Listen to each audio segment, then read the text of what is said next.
on this card in Boston is the return of the undefeated, the future, Machado Garry. Now, we thought that he was going to be fighting Geoff Neal. In fact, he's fighting a different kind of Neal. He's fighting Neil Magny instead because, unfortunately, last week we found out that Geoff Neal was injured. And so let's speak to him about all this and more. Here he is, our old pal, Machado Garry. Hello, Ian. How are you? All good? How are you, sir? I'm great. It's great to be back here. Thank you for having me. It's a pleasure, as always. I saw a little bit of a snippet. You've been very open with your life as of late on social media. But can you tell us, like, internally, because, you know, this was a big deal for you. This was a big step for you in your career. This was the next big test. When you found out about Geoff Neal's injury and subsequent withdrawal, how did you feel? Upset because I had planned so much beauty around that finish that I was gonna go in there and perform for the fans. I was annoyed because beating number 8 in the world and doing it in the way that I had planned was going to be so beautiful, Ariel. I promise you, it was going to be magnificent. So I feel robbed of that opportunity. And yeah, at the end of the day, now I'm looking at Neil Magny, and big shout out to Neil for stepping up, but I just don't think either of the guys are going to be good enough to beat me. So I'm annoyed, but I have to go in there and do a job, Aaron. The good news is you're still on this big card. You're still fighting, so that's great. Was there a period there where you thought you may not still be on the card? No, I believe that I am carrying this 292 card on my back. Wow. And that if it wasn't for me, this card would go down the drain. And with the opponent change and everything, I think, well, at the end of the day, I'm just happy the fans get to see me, because I know there's a lot of Irish and Brazilian support in Boston that are excited to have me there. And I'm glad the fans get to watch me live in action. Aljamain Sterling, Sean O'Malley, Zhang Wei Li, Chris White, you're carrying the card. Why do you feel that way? For sure. I'm Irish. We're fighting in Boston. They have a massive Irish contingent. I've just been in Brazil for the last 2.5 months. The biggest contingent for Brazilians is in Massachusetts and Boston. This is the stage, the platform where I go in there, and you say it. You've got the likes of Sean O'Malley and Aljamain and all these guys, that I'm the superstar on the card. It happened in the last fight. It's happening in this fight. The wheels are in motion. I just have to show up and do my thing, and the world will see. Could I respectfully push back on one thing? I've heard you say that Geoff kind of, I think as you put it, like bitched out and all this stuff. Like, aren't injuries a part of the game? Why are you taking it so personally, and why does it feel like it's a reflection on him from your perspective that he got hurt and had to withdraw? Because I had a feeling that he was going to pull out a long time before he did, because I believe that when you're fighting a young prospect and you've just come off a loss, it can be scary. It can get into your head. It can play mind games. He lost to Shavkat, and now he's coming up against one of the other future prospects, future champions that everyone's ranting and raving about. And if you sign that contract, you have to show up, in my mind, especially when you're fighting a younger guy. You have to show up. And the fact that he didn't, and the fact that I had that feeling that I knew he was, it sucks. I believe I got in his head, Ariel. I believe I got in his head with the mugshot tee that we did. I believe the mind games won this fight, and that he was in his head so much that it ended up forcing him to pull out. And I've heard from different people, different reasons why he's pulled out. I haven't heard one clear answer. If I told you, Ariel, now I broke my hand, and someone else tells you I broke my hand and I broke my hand, it's quite clearly I broke my hand. I've been told 3 different reasons why he's pulled out of the fight. So I just can't stay here and believe what I'm being told. So because you're getting 3 different reasons, you think ultimately you were in his head and he wanted nothing to do with you in the end? Absolutely. Absolutely. The T-shirt, and I know you're now kind of claiming victory, right? I think you're saying you're now 13-0.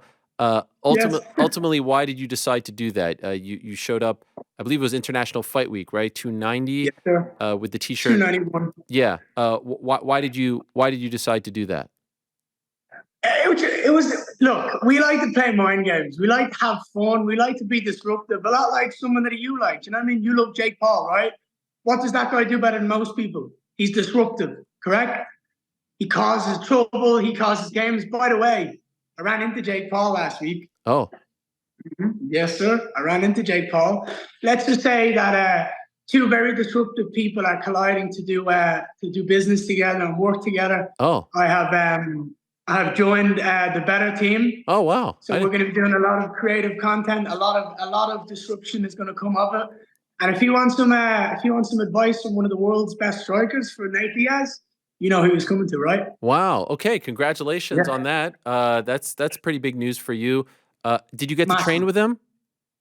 No, we had a quick chop up. We chatted about it. We talked about some stuff about if the Diaz fight does come to fruition. I was like, you have to hit me up.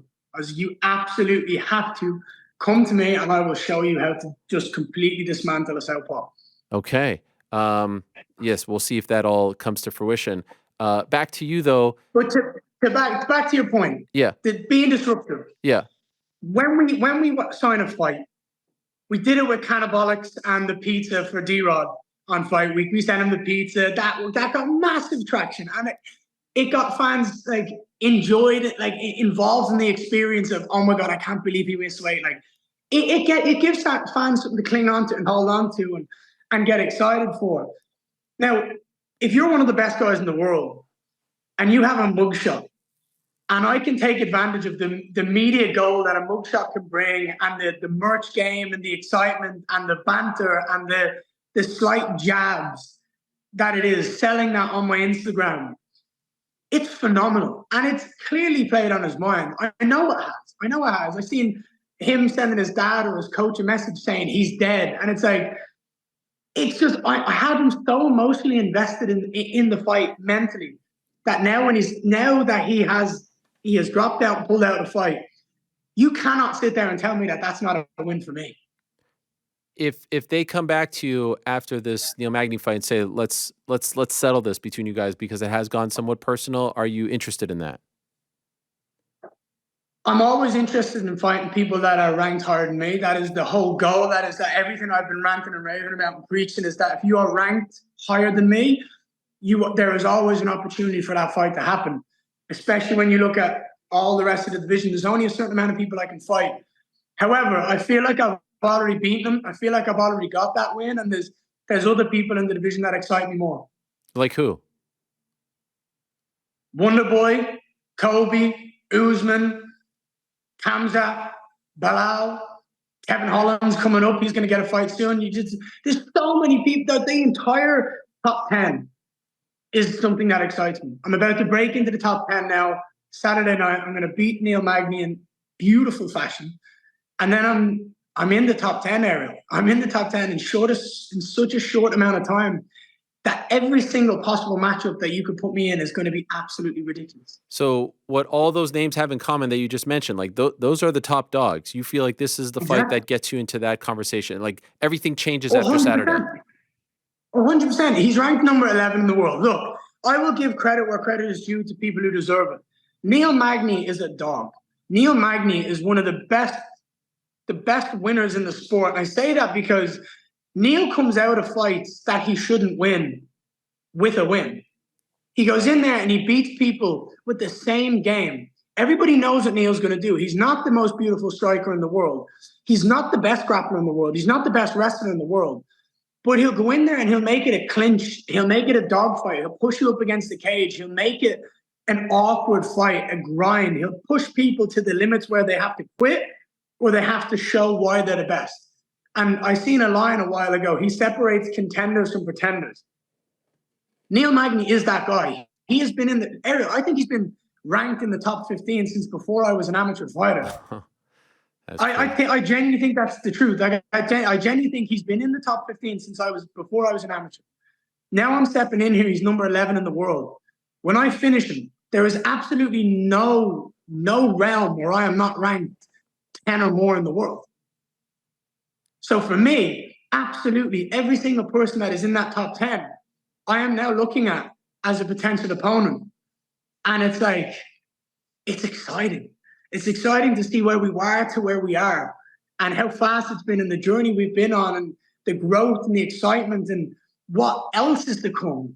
It's just, I'm still a fan of this sport who's just in there doing what I love, and I get to beat some of the best in the world now, and that's what I'm excited for. By the way, speaking of being a fan, do you remember when Conor fought in Boston against Max Holloway? Were you watching that? I was, yes. I was, look, everything that Boston brings to the table. The reason I say, oh, I'm carrying this card is the Boston contingent is going to be out in full support. Full support. And when I walk out and I'm representing that tricolor, every single person that has that Irish heritage, that Irish connection that's in that building is going to lose their mind. And it's going to be something special. And I'm excited for it. I look forward to it because I think people will finally see that I am one of the biggest superstars in the UFC. And it's just every single fight I get to prove that. Ariel, I've told you about every single fight. Fighters will say X, Y, and Z. They'll say all the same things. Oh, he's not fought anybody like me. You know, I'm the biggest test he's ever fought. They all say the same things. Yeah, I beat them. Yeah, every single fight I've ever been in the UFC, I've always been the person that the fans and the reporters are always talking about. Ian Garry showed up and he did it again. He proved that he is the future. He remained undefeated. Boston is going to be Ian Garry is legit. There's so many matchups we're excited for. Who's he going to call out? What are we excited for? The world is just going to explode, and I'm excited for it. So after the last London show, David Shaw, who's an executive in the UFC, said, you know, it's time that we start looking outside of London. He did reference Ireland. This has to happen. I feel like this is the one thing that's been missing, like a big homecoming fight for you. You win on Saturday. How much closer do you think you are to that fight happening, that scene happening, that moment happening for you? I believe I've been pushing for it, Ariel. I met Dana in London. I said to Dana, we need that. We need the Irish back in, like, we need the UFC back in Dublin. We need them back in the 3 Arena. The fans deserve it. The Irish deserve it. What Irish MMA has done for the sport is absolutely, like, there's no one else that has had the same. Like, the way the Irish took over, the fans, the way they just got excited behind Conor was, there's no other comparison. There really isn't. And that is what happens when you put on a show, when you bring the UFC to Ireland, it is going to connect in a different way. I am the guy who's leading this second wave of Irish MMA. I am that guy. I'm ranked in the top 15. I'm going to be ranked top 10 in the world after this fight. And I believe I want to fight again in December in Vegas. I want to fight another guy between 10 and 5. And after that, there is absolutely no argument that the UFC have to come back to Dublin. They have to put on an amazing show, put me on the main event, and you can put anybody in that top 10 and be exciting. And I believe we deserve it. We've got a rake of talent that are coming up in the Cage Warriors. You've got champions that have just been signed from Cage Warriors. You've got people that need to be signed from Ireland. You've got Rhys McKee and Caden O'Clan who've just recently been signed. Both Cage Warriors world champions. I don't know how in the world Paul Hughes hasn't been signed to the promotion already, but he deserves to be signed. There is so much talent that is brewing in Ireland at the moment behind the scenes that people don't see. And for me to bring the UFC back to Dublin is a dream come true from a young Irishman who watched Conor, who watched all of that whole buzz, that mania around Ireland. To be able to do that myself is going to be a dream come true. And to be able to give the opportunity for others to join the promotion because of my success it's just going to bring Irish MMA to a whole new level. And I'm excited for it. And I will earn that. And I'm pushing for it. And I'm parading for it. And when I get on this mic on Saturday night after my win, I'm going to shout it out. I'm going to call it out because it's what we deserve. Yeah. It's long overdue. Do you have a name that you will call out on Saturday? Yes, but I have to wait and see if there's other people that are being in talks. I know that there's talk. Look, this is the thing when you get to the top 10. There's only a certain amount of fights that you can call out because other people are matched. Do you know what I mean? For example, Khamzat's up at middleweight. You've got Leon, that everyone thinks Leon's going to fight Kobe. Who's Bilal going to fight? Who's Gilbert's out injured? Do you know what I mean? Who's Shavkat going to fight? Who's Brady going to fight? Who's Wonderboy going to fight? You hear all these talks. I need to talk to my people and find out who is linked, who is thing, because I don't want to call someone out and have that fight not come to fruition. I have my people that I want to call out, and I'm going to make it happen. When I win, I know who I want. So let's wait till Saturday night and you'll see. But trust me, it'll be worth it. You know what's crazy? When you called out Magny in Charlotte, he was already booked, and now you end up fighting him. Isn't that nuts? Look, I've said this before. I get what I want always in life, Ariel. I put that energy out there and it comes back to me tenfold. I told you, I believe Geoff was going to pull out. I said it to my wife ages ago. I thought he was going to pull out. I didn't think he was going to show up. And Magny is as game as game comes. He's stepping in on short notice. But you got to give respect to me, too. Yeah. I was going and fighting a 5'10" short, stocky power puncher in Southpaw to fighting a long, rangy 6'3" orthodox who likes to clinch and grind the fight out. So I'm taking a fight on short notice too, and I'm going to go in there and show why I'm one of the best in the world, because when challenges come in and opponents change and the fight game is what the fight game is, I'm going to go out there and do what I do best, and I'm still going to knock Neil Magny out. By the way, something just occurred to me. Just curious. I mean, your loyalty and your admiration for Conor has never been questioned. Yes. But you just signed with the guy who keeps trying to fight him and talk shit about it. How's that going to sit with him? Look, I've said this before. I am Conor's biggest fan. I am literally the first fighter of a generation to make it to the UFC because of Conor's rise. Mm-hmm. Right? What they want to do and what they have and their personal beef has nothing to do with it. Do you know what I mean? If you have two friends that don't get on, if you have two people that you know that don't get on, you can still be friends with both. You can still do business with both. You can still talk to both. You can still go over to both of their houses and have dinner. What they have is nothing to do with me. Fair. Okay, fair enough. That's called being an adult. that is the right answer. And trust me, I've seen it. I've been part of it with shit gone through. It's a horrible way to be. I don't want to get in between two people. You do your shit. If you guys don't like each other, fucking you be you. I'm being me. Right. No, 100%. We had Charles Oliveira on recently. Asked him about training with you. You just mentioned being in Brazil for 2.5 months. I know your wife is she born in Brazil? Is she from Brazil? No. Her mother's Brazilian. Her entire Brazilian. She has about 70, 80 Brazilian relatives. But her mother flew to England, loved England, settled down in England, and then every summer they went back to Brazil. Okay. For you, though, to go back with her as a father and training there with the likes of Charles and others, what was the experience like? Sensational. It was... Ariel, I've been saying for 2.5 years to my wife that I want to go to Brazil and I want to live in Brazil, and I've never been. I just see from every Brazilian that I've ever met, every Brazilian that I've crossed paths with, their energy is different. It's something that I can connect to on a different level. And to be able to go to Brazil, to be able to learn Portuguese, to be able to immerse myself in the Brazilian culture was something that was so special, and I'll never, ever, ever forget. And I'm excited to go back whenever it may be, to be able to train in shoot the box, to be able to train in Belo Horizonte with the likes of Felipe Pena, and just do the Brazilian way the right way, and do it with the Brazilians and mix it up and have the food, the energy, the family vibes. I absolutely for sure can say that I would retire in Brazil in a heartbeat, in a blink of an eye, and never, ever, ever look back on it. And I cannot wait to go back. I'm delighted I got to bring my little boy to see his Brazilian side of the family. And yeah, I look forward to when we get to go back. Did you have any acai, most importantly? Oh, of course I did, yes. Tremendous, isn't it? Actually, the first acai I got in Brazil was in Sao Paulo with Diego Lima. He brought me to show me around. His energy is very special. As a person, that man is a special person. The way he looks after his fighters, the way he takes care of them. It's not a gym, it's a family. So I just want to shout that out, because the love and the open arms that I was met with about Shoot the Box was very, very, very special.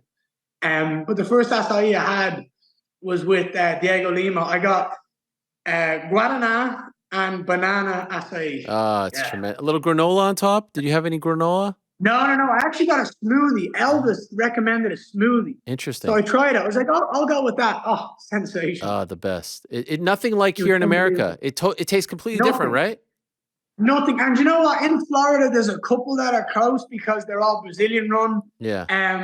But no, absolutely. Just the food in general. Where I was, Minas Gerais is like the most famous for food in Brazil. Okay. Ariel, I promise you, it is the best food I've ever had in my life. I ate 4 times more than I was eating in America, and I was lighter. My health, everything is better because the food in Brazil is just special. Oh, it's different. If you ever get a chance to go to Belo Horizonte, if I'm ever in Brazil and you ever want to come link up, I will show you the best restaurants Appreciate you'll that. ever be at. Were you sincere in flying over to fight Wonderboy on 24 hours notice? Oh my goodness, Errol, you should have seen me. So I was getting a tattoo. I had like a stencil of a tattoo drawn. I was 100% serious. Because what's exciting for me, I've always look, I've always said this. I'm a UFC fan first. The fact that I'm a UFC fighter, top 10 in the world, that's my life. But I'm a fan at first. I was a fan of the sport before I was a fighter of the sport. So when I think of like people jumping in on short notice, when I think of short notice fights, I think they're so badass. I think the person that steps in on short notice and saves a card or saves a fight, it's so badass. So for me to be in Brazil, for me to get on the phone to my management, to be with my team because we were all in the same building getting tattoos. When we were all there, and I'm like, legit, I will genuinely get on a plane tonight. I will weigh whatever Wonderboy wants to weigh tomorrow morning. I will weigh less or the same as him, and I will fight him. One, out of respect for Wonderboy, because I believe he deserves it. He's always been matched up with wrestler and grappler and wrestler and grappler. It's like, let the man stand and bang. Let the man showcase his skill set on the feet. Like, from a fan point of view, I want to see him do what he did against Kevin Holland. I don't want to see him get wrestled. I don't want to see that. There's no interest for me. So why wouldn't I do that? Also, the respect and the joy I would have from the fans and the audience and the UFC staff and everyone for stepping in on less than 24 hours and fighting Wonderboy on such a big card. 100%, I promise you from the bottom of my heart, I was sincere. I would have got on a plane that night and I would have fought the next day 100%, because I don't think there's storylines like that in the UFC. There's not with people willing to do that. I am. I'm excited by matchups like that, to the point at which when Geoff pulled out and people were like to me, oh, I see all the people in the comments, Wonderboy, Wonderboy, Wonderboy. I'm like, it's not as cool the other way around. It's not as cool if Wonderboy wants to fight me. I'm way more excited to go fight him.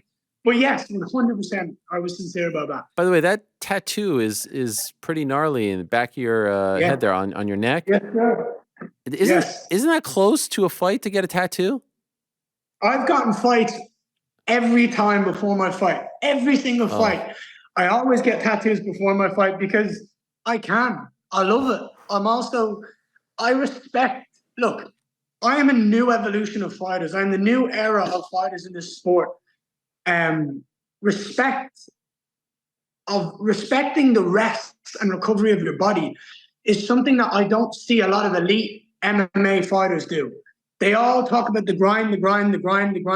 That's how you wear your body out and you burn the cogs. You need to respect rest and recovery, and you need to give it the time it deserves, because you don't get a horse ready to race by going, all right, I'm going to run you every single day. I'm going to run you into the ground. You're going to race and go all out. No, you slowly prepare that horse to go. You slowly prepare that build up, that fight, so that when you get to fight me, you're peaking. And that's exactly what I do. So no, I took a couple of days off. I took 4 or 5 days off after I got the tattoo. I flew from Sao Paulo back to Belo Horizonte. I flew from Belo to Miami, and then I jumped straight into training in Florida. And did you bust Chris Curtis's ribs? What happened there? Oh, mate. Oh, what's going on? That guy is so nice, and I love him. This is what I mean. Look, I pulled in a picture-perfect sparring partner to get me ready for Geoff Neal.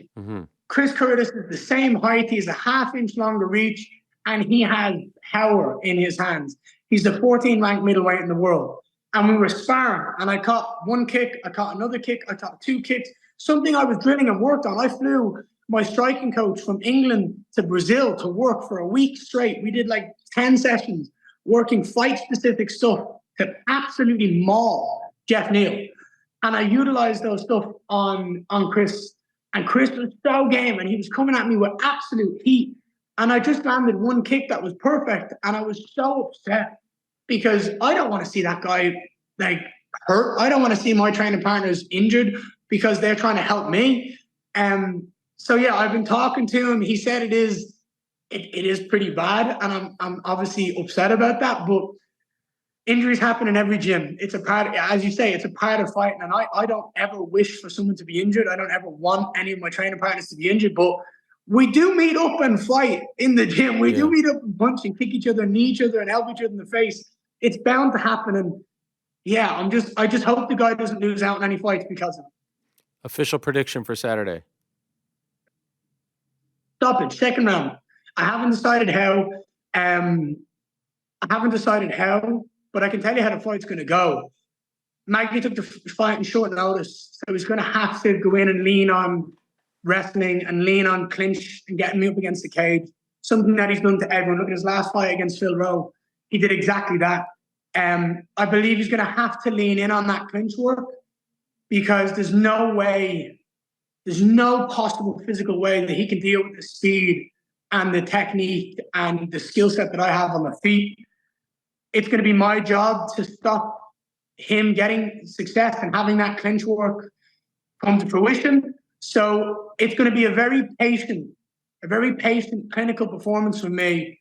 And eventually he's going to be desperate. Eventually he's going to find weaknesses in his game that he has to lean in and reach. He's going to have to start to be sloppy because he's not going to have success. And I believe that will be the second round. I believe in the first round, I piece him up, have him getting desperate. Second round, his coaches come out and go, you got to change this up. And then I crack him with a flurry of shots. He either goes down or he shoots and I choke him. Can't wait for it. Can't wait for that. Can't wait for the call out. Can't wait for your week. I feel like you'll be making a lot of noise this week in Boston. I will be. I look forward to that. We're doing it differently. We're being disruptive. We're bringing a team. I told you this. The social media aspect, we spoke about it in the last fight afterwards, how it took an absolute leap. And again, it's taken another leap. And I want people like yourself, I want fans, I want people who understand the sport to see what goes on behind the scenes, be excited about it, give insight about my life, and really get people understanding that this is such a cool adventure I'm on. To go from a kid who joined the sport, being a fan of one of the best to ever do it, to now being in the sport, being ranked in the top 15, earning my top 10 spot, fighting the best of the best of the best, the insight, the knowledge, the joy, everything. I'm excited for it. And I think it's exciting to give the fans that insight, that outlook, and the possibilities of what is going to happen is insane. And I've just noticed you've got a slitter in front of you. A what? A slitter. A slitter? What does that mean? Right in front of you beside that yellow bus. That's called a slitter. You know what that is? Yes. I actually got this when I was at the Katie Taylor fight in Dublin. A fan. This is called a slitter? Oh, a slitter. That is used in the game of hurling. Have you ever seen hurling? I've seen some clips, but a fan came up to me when I was at the Black Forge Inn with Eddie Hearn and gifted me this, and I thought it was such a nice gift that I put it on my my little desk here. So that is one of my favorite items ever. That is a slitter. We use it in hurling. That is the fastest game on grass, sir. And that is something that I played my entire life growing up. There you go. It brings back a lot of memories. I must get you a hurl when I meet you next and show you what it's like, because that thing getting fired at you is not fun to catch. I can imagine. I would imagine an Ian Garry punch or kick, not fun to catch as well. I look forward to your week.